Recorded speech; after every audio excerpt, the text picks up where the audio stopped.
Bienvenidos a un nuevo video. Como bien saben, en este canal vamos a hablar sobre todo tipo de base de datos. En esta oportunidad nos vamos a enfocar sobre el análisis y diseño de la base de datos. Esta sería nuestra sesión número 2, en el cual empezaríamos con nuestra pequeña introducción de los sistemas de base de datos, lo cual vamos a hablar sobre los objetivos del diseño de almacenamiento de datos, los archivos convencionales, las bases de datos, la organización de sistemas de base de datos, el enfoque orientado a datos para el diseño de sistemas objetivos del diseño de almacenamiento de datos, conceptos sobre el modelado de datos.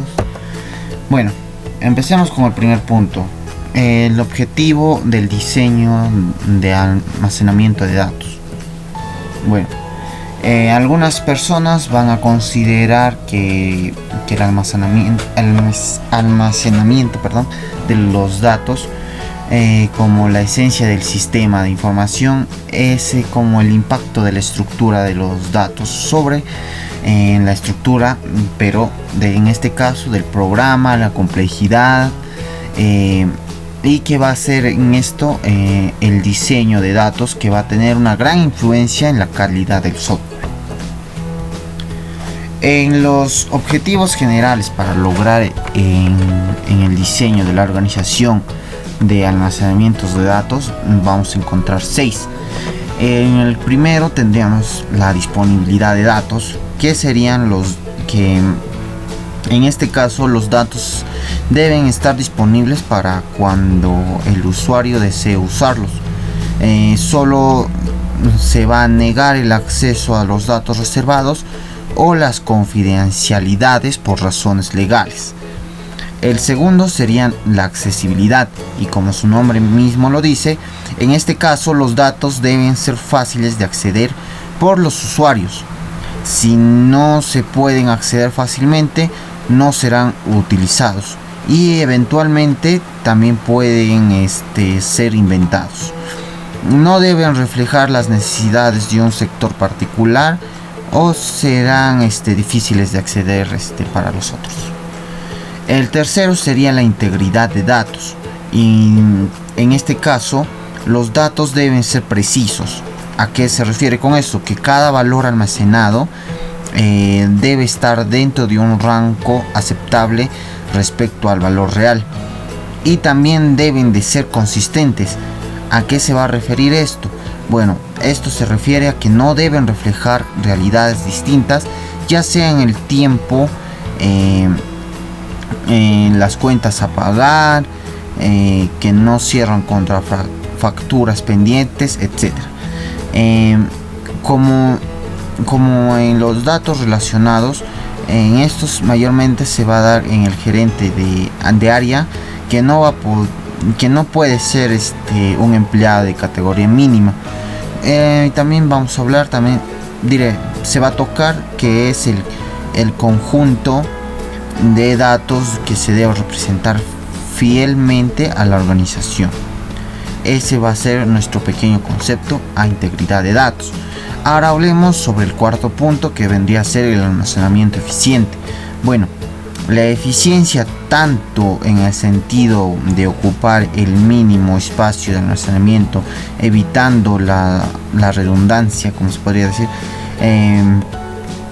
como el de evitar el desperdicio de las capacidades, eligiendo también una adecuada estructura que viene a ser del almacenamiento, ya sea según el tamaño de los datos individuales.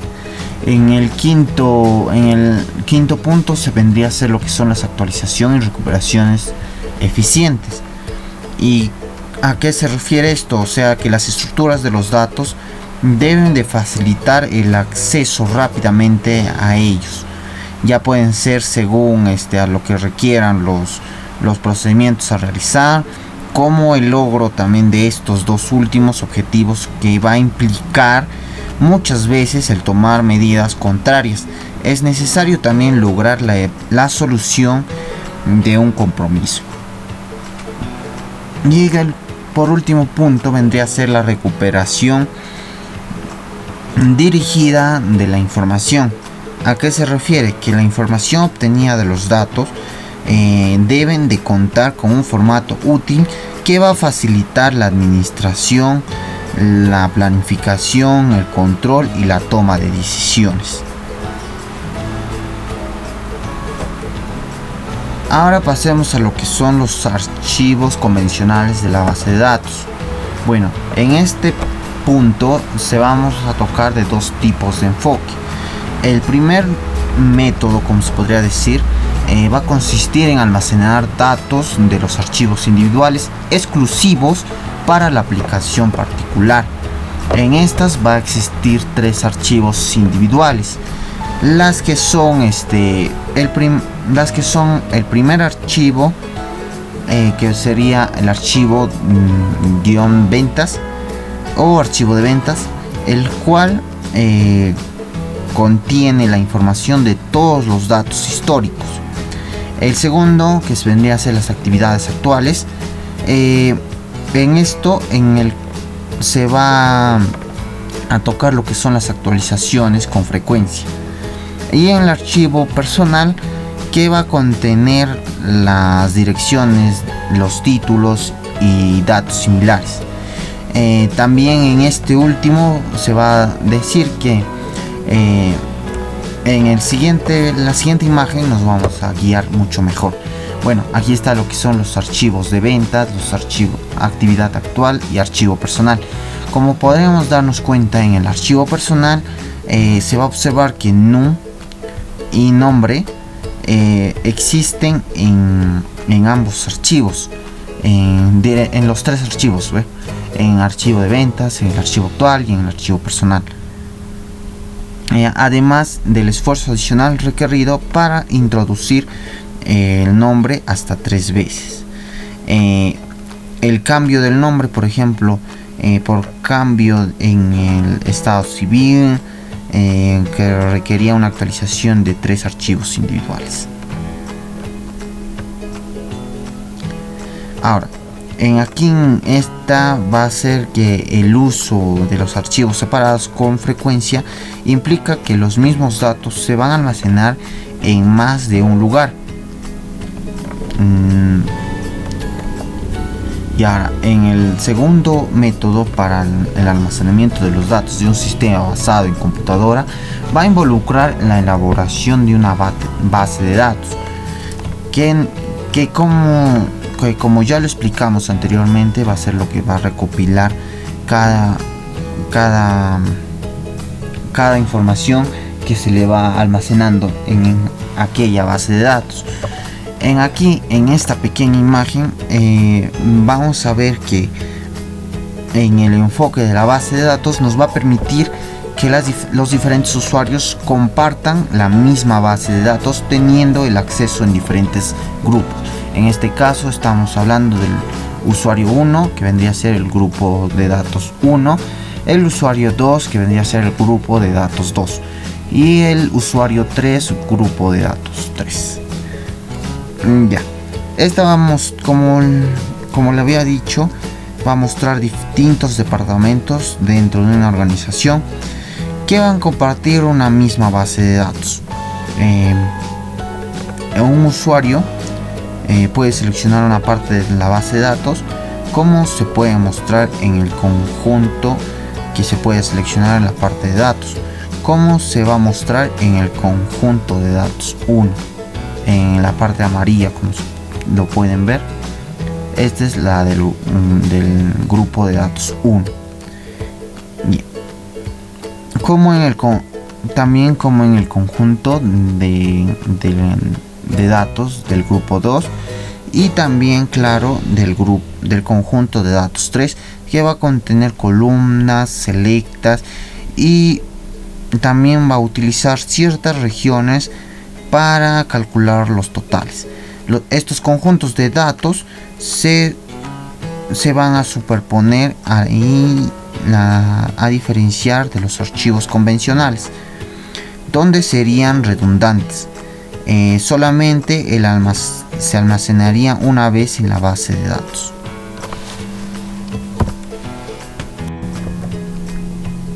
Bueno, ahora hablemos sobre los archivos convencionales. Bueno, estas sin duda alguna permanecen como una manera práctica de almacenar los datos de ciertas aplicaciones, cuando el diseño de los archivos se va a realizar de una manera cuidadosa, ya sea que toda la información necesaria quede incluida y se va a reducir el riesgo de omitir datos de manera accidental.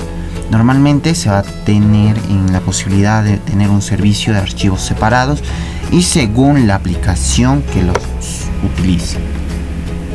Por ejemplo, digamos que se van a considerar una parte de una empresa bancaria de ahorros que va a guardar la información sobre todos los clientes y sus cuentas de ahorro. El sistema tiene diversos programas de aplicación que nos va a permitir al usuario manejar los archivos, incluyendo un programa para hacer cargos de abonos a una cuenta, un programa para añadir una nueva cuenta, un programa para obtener un saldo de una cuenta y un programa para poder generar estados mensuales. Bueno, ahora hablaremos sobre el enfoque que va a tener un número de desventajas importantes. Bueno, en estas serían 7, en las cuales el primero estaría la falta de potencial para evolucionar. En esta, con frecuencia los archivos se van a diseñar con base en las necesidades inmediatas, cuando llega a ser importante la consulta del sistema mediante una combinación de ciertos atributos, y tales atributos podrían encontrarse en los archivos separados o simplemente no existir. En la segunda sería la redundancia e inconsistencia de los datos, puesto que los archivos de los programas de aplicación son creados por distintos programadores durante un largo periodo de tiempo. También es probable que los archivos tengan diferentes formatos y los datos puedan estar duplicados en varios sitios o archivos. En el tercero sería lo que es la dificultad para tener acceso a los datos. Supóngase que uno de los gerentes del banco necesita averiguar los nombres de todos los clientes que vienen dentro de la ciudad con código postal 7833. El gerente va a pedir, de hecho, al departamento de procesamiento de datos que le genere la lista correspondiente, puesto que esta solicitud no fue prevista cuando se pueda diseñar el sistema original. En este caso no va a haber ningún programa de aplicación a la mano que la satisfaga. También va a existir, sin embargo, un programa de aplicación para generar la lista de todos los clientes, en el cual el gerente tiene ahora dos selecciones: o bien tomar la lista de clientes y extraer la información necesaria manualmente, o pedir al departamento de procesamiento de datos que pongan a un programador de aplicaciones a escribir el programa necesario. En el segundo sería en el cuarto sería ya el aislamiento de los datos, en este cual sería que, puesto que los datos están repartidos en varios archivos y estos pueden tener diferentes formatos, es difícil escribir nuevos programas de aplicación para obtener los datos apropiados.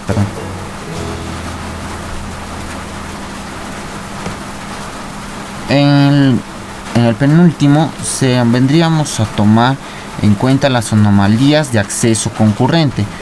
En esta podría ser para mejorar el funcionamiento global del sistema y obtener un tiempo de respuesta más rápido. Muchos sistemas permiten que múltiples usuarios actualicen los datos simultáneamente, ya sea en el entorno, etc. La interacción también de las actualizaciones concurrentes puede dar un resultado de datos inconsistentes.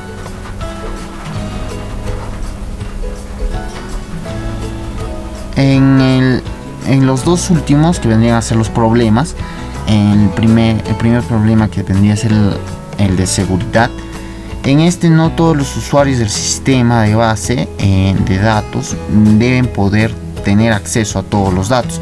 Por ejemplo, en un sistema bancario, el personal de las nóminas solo necesita ver la parte de la base de datos que tiene información acerca de distintos empleados del banco.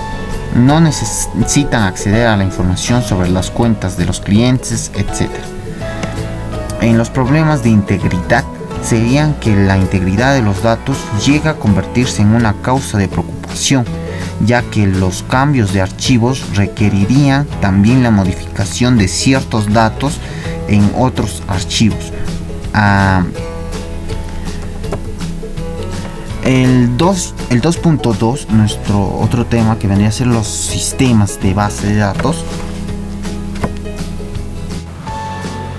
Bueno, en este punto vendría a ser la base de datos que no son meramente una colección de archivos, más bien una base de datos es una fuente central de datos significativos, las cuales son compartidos por numerosos usuarios para diversas aplicaciones. La esencia de una base de datos va a ser del sistema administrador de la base de datos, en el cual se va a denominar con las siguientes siglas: DBMS, que va a significar Database Management System, el cual nos va a permitir la creación, modificación y actualización de las bases de datos, y también, claro, la recuperación y la emisión de reportes. Los objetivos de la eficiencia de esta vendrían a ser cinco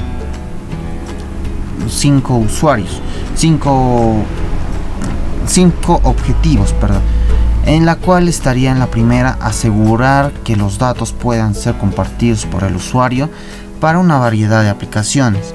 El segundo sería lograr que el almacenamiento de los datos sea preciso y consistente.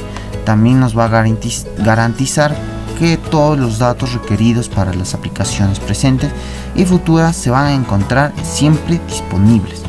La cuarta sería permitir que la base de datos evolucione y se adapte a las necesidades crecientes de los usuarios. Nos va a permitir también que los usuarios desarrollen su propia visión de los datos sin que se preocupen por la manera en que los datos sean almacenados.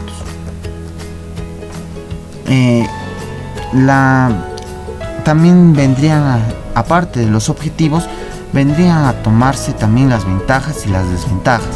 Bueno, una de las ventajas sería que el compartir los datos significa que estos deben almacenarse una sola vez. Cuando un usuario necesite un dato particular, la base de datos con un buen diseño debería anticipar la necesidad, por lo cual una base de datos con un buen diseño también llega a ser flexible que dos archivos separados. Esto va a significar que una base de datos llega a evolucionar conforme se van modificando las necesidades de los usuarios y de sus aplicaciones. Bueno, las desventajas vendrían a ser que la primera es que en el primer desenfoque de la base de datos es que todos los datos se van a almacenar en un solo lugar, y en consecuencia a esto los datos son más vulnerables o accidentes que van a requerir a un respaldo completo. Esto en una actualidad ha sido mejorada con técnicas avanzadas de la base de datos. ¿A qué se refiere? Que fueron replicadas y distribuidas. Otras de las desventajas vendría a ser la reducción del tiempo requerido para insertar, actualizar y eliminar recuperación de los datos en los tiempos tolerables. El segundo sería el mantenimiento del costo del almacenamiento de los datos de la cantidad razonable. Bueno, ahora hablemos sobre la organización de sistemas de base de datos.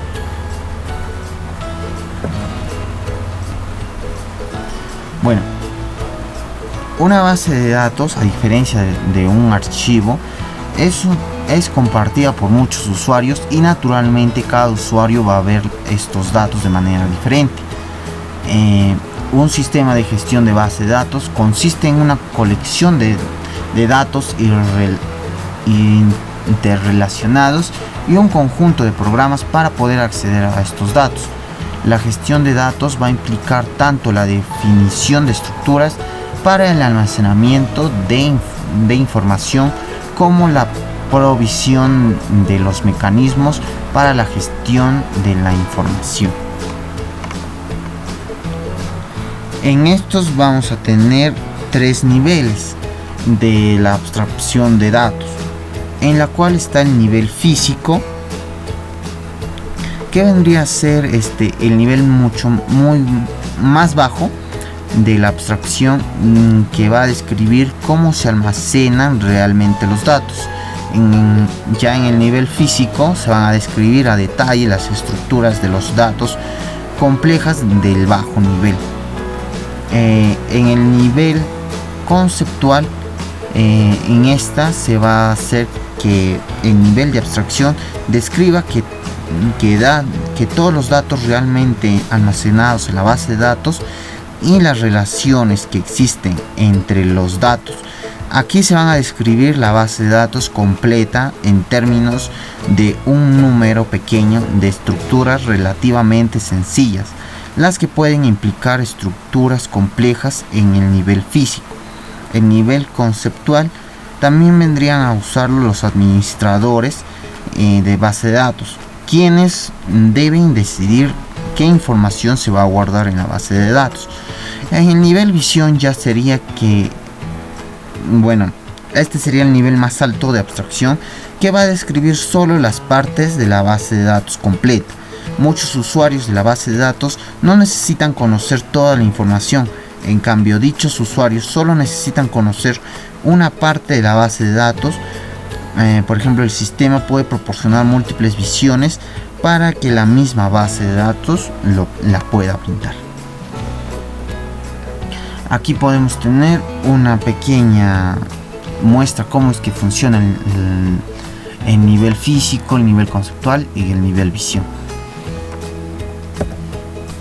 Ahora hablemos sobre la independencia de datos.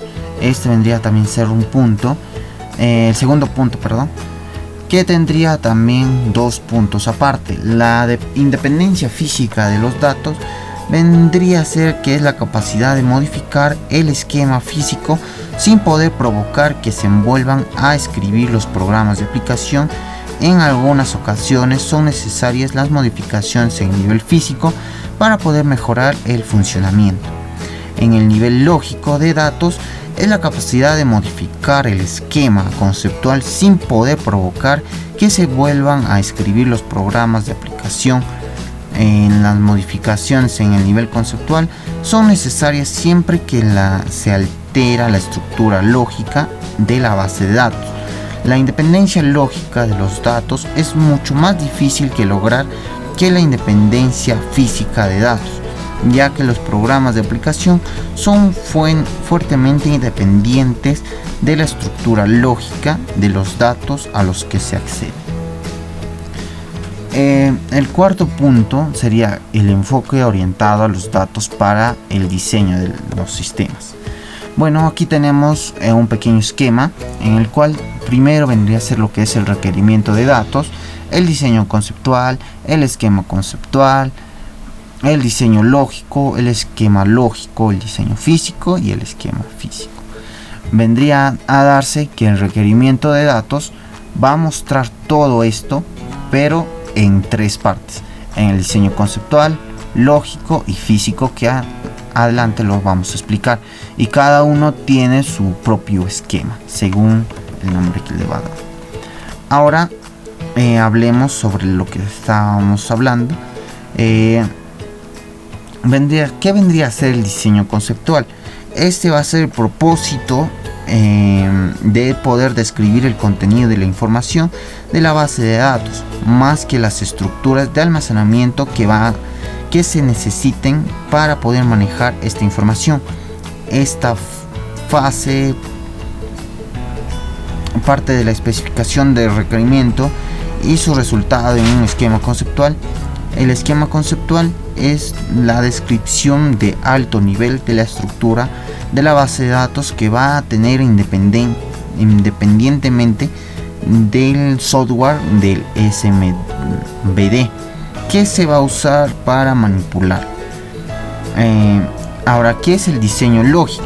Bueno, este va a tener como fin obtener un esquema lógico, que es la descripción para especificar el esquema lógico que se va a utilizar en el modelo lógico, ya sea jerárquico, de redes o de relacional, que es actualmente el más usado. El diseño lógico también va a depender del modelo de los datos por el SMBD y no del SMD utilizado. Ahora, el diseño físico es el objetivo es obtener que el esquema físico, en la actual descripción de una implantación de una base de datos en una memoria secundaria, describe las estructuras de almacenamiento y los métodos usados para tener acceso efectivo a estructuras de almacenamiento y métodos usados para tener acceso efectivo a los datos. Hay también retroalimentación entre el diseño físico y lógico, porque ambas decisiones tomadas durante el diseño físico para mejorar el rendimiento pueden afectar a la estructura del esquema lógico. Y bueno, eso sería todo. Muchas gracias. No olviden suscribirse y hasta un próximo video. Muchas gracias.